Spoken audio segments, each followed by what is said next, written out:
আর সবাই একবার বলো জয় শ্রীরাম, হনুমান জয় কি জয়, হনুমানজি কি জয়, জয় জয় জয়। এস গাইস, বজরঙ্গবলী কি জয়। So bye bye guys. এই ভরা রোদ্দুরে আমি আর ও যাচ্ছি হনুমান পূজায়। আগে কখনো যাই নাই, দুই এলাকার পরেই আসলে হচ্ছে।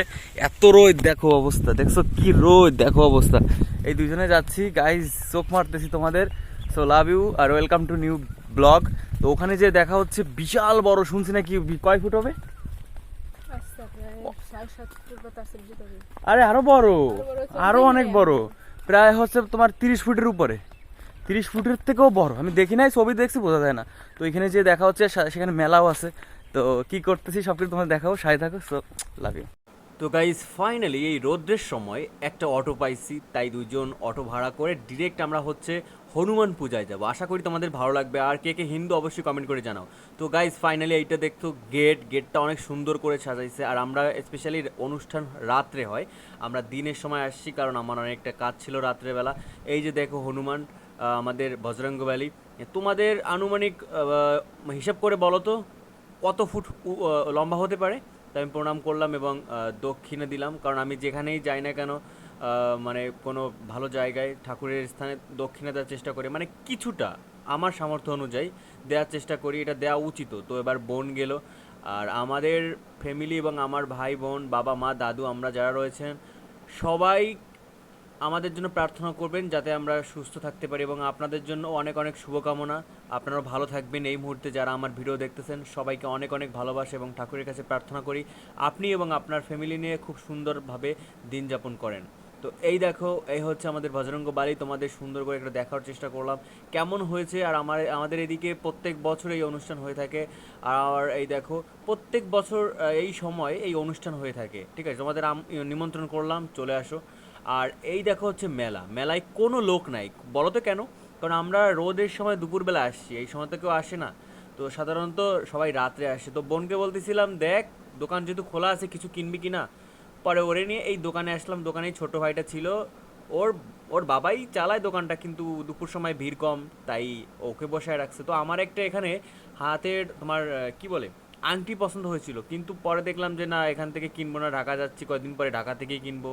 পরে বললাম, দেখ তো এইটা পছন্দ হয় কিনা, এটা কিনবো নাকি? ও বললো না কিনিস না। পরে বললো তুই কি কিনবি? পরে আমি বললাম যে মায়ের জন্য শাখা কিনবো কিনা দেখ, বা টিপ কিনবো কিনা। ও বলছে না, মায়ের শাখা আছে, আর তুই মার হাতের মাপ তো জানিস না, অন্যার এক সময় তারে নিয়ে যেয়ে কিনিস। পরে ঝুনঝুনি দেখাইলাম, আমার ভাইপো আছে নয়ন, ওর জন্য। ও বললো না, ওর ঝুনঝুনি দিয়ে খেলার বয়স এখন আর নাই। তো ফাইনালি ওরে নিয়ে দেখলাম যে ও বলতেছে ফুচকা খাবো। তো আমরা এখন ডিরেক্ট ফুচকার দোকানে চলে আসছি। এই দেখো ফুচকার প্লেট 30 টাকা 60 টাকা। তো আমরা 30 টাকা করে 2 প্লেট অর্ডার দিছি। ওই যে দেখো বানাচ্ছে অলরেডি আমাদের। তো ফাইনালি চলে আসছে, আর আমি ওরে বলতেছি তুই একটু খেয়ে আমাকে রিভিউ দে, দেখ 100-র ভিতরে কত পার্সেন্ট দেওয়া যায়। ও বলবে আমাকে, ঠিক আছে। আর দিছে হলো 6 পিস দিছে, বুঝছো, 6 পিসে 30 টাকা। এখন ও খাচ্ছে এবং খেয়ে আমাকে বলবে যে কত পার্সেন্ট দেওয়া যায়। তো এখনও খাচ্ছে খাচ্ছে। ওর মুখের অবস্থা দেখে অলরেডি বুঝতে পারতেছো যে খাবার ভালো হয়নি। আর মেলার মাঠের খাবার একদমই ভালো হয় না, তা তোমরা সবাই জানো। বাট আমি বলতেছি যে বল তো কত পার্সেন্ট দেওয়া যায়। আশেপাশে দোকানদার রয়েছে তো এই জন্য বলতে পারতেছে না। পরেও আমারে বলতে যে 20-30% দেওয়া যায় তারা মানে বুঝতেই পারতেছো ভালো না। তো আমি বলতেছি যে আচ্ছা ঠিক আছে তুই, আমি একটু খাই। পরে আমি টকটা নিয়ে একটু মিক্সড করলাম, মিক্সড করে আমি খাবো তার জন্য মিক্সড করতেছি। তো দেখো আমি এবার খাচ্ছি, অ্যান্ড অনেকক্ষণ ধরে মজা করে করে খাচ্ছি। জানি অনেকের এই মুহূর্তে মুখ থেকে লালা আসতেছে। আর তোমরা প্লিজ জানো তোমাদের এলাকায় অ্যাটলিস্ট এই ফুচকা কত করে প্লেট বিক্রি হয়, অবশ্যই কমেন্ট করে জানাও। তো আমি বন্ডে বলতেছি দূরও কী বানাইছে, এ তো 10%ও দেওয়া যাবে না সিরিয়াসলি। তো তারপর আমরা বেরিয়ে পড়লাম, বাড়ির দিকে যাইতে হবে, দুপুরবেলা আসছি। মা বাবা অনেকবার ফোন করতেছে, কিরে কই তোরা আসিস না কেন। তো এই দেখো আমাদের পাশের এলাকা, এটা পাশের না, 2-3টে এলাকার পরে। তো এই দেখো প্রকৃতিগুলা। আর দেখো ধান কাটা হয়নি এখনও, ধান কাটা হব হব ভাব এই সময় গেছিলাম।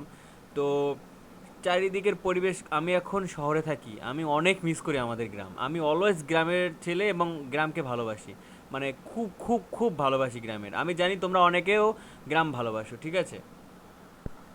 জীবনে বেঁচে থাকাটা খুবই জরুরি। ছোট্ট একটা ব্লগ ব্লগ ছিল। গেছিলাম হনুমান মন্দিরে, আগে কখনো যাই নাই। তো আশা করি তোমাদের ভিডিওটা ভালো লাগছে। আর ভিডিওটা ভালো লাগলে অবশ্যই চ্যানেলটা সাবস্ক্রাইব করো আর সাথে থাকো। আর সবাই একবার বলো জয় শ্রীরাম, হনুমান জয় কি জয়, হনুমানজি কি জয়, জয় জয় জয়।